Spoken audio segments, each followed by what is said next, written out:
Hindi romantic फिल्मों के गुरु के तौर पर देखा जाए तो सबसे पहला नाम आता है बॉलीवुड के मशहूर डायरेक्टर यानी कि यश चोपड़ा का।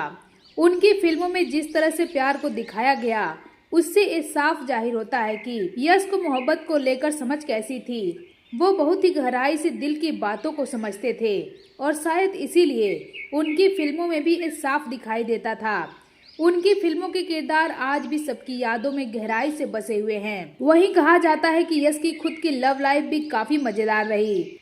यश चोपड़ा ने पामिला चोपड़ा से शादी किया था और दुनिया को रोमांस करना सिखाया, लेकिन अपनी मोहब्बत की कहानी वह पूरी नहीं लिख पाए।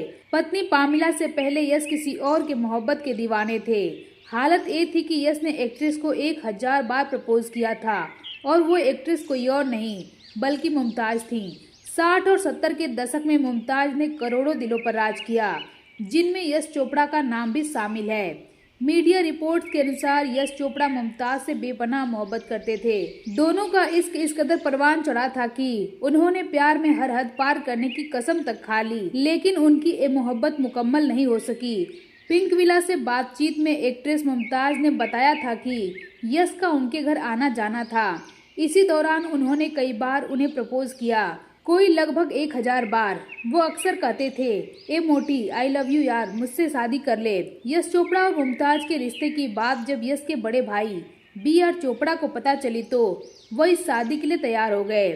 दोनों की शादी की बात करने के लिए वो मुमताज के घर भी गए, लेकिन बात नहीं बन पाई क्योंकि उस समय मुमताज का कैरियर बुलंदियों पर था, जिसके चलते उनके घर वाले शादी के लिए तैयार नहीं थे और फिर यश चोपड़ा और मुमताज का रिश्ता हमेशा हमेशा के लिए खत्म हो गया।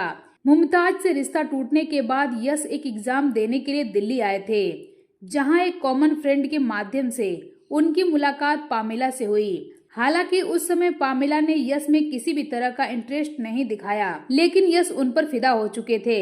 ऐसे में कुछ दिन बाद BR चोपड़ा और उनकी पत्नी दिल्ली पहुंचे और पामिला के पेरेंट्स से यश के लिए उनका हाथ मांग लिया, जिसके कुछ दिन बाद दोनों परिवारों की रजामंदी के बाद यश और पामिला शादी के बंधन में बंध गए, लेकिन मुमताज और यश की मोहब्बत अधूरी रह गई।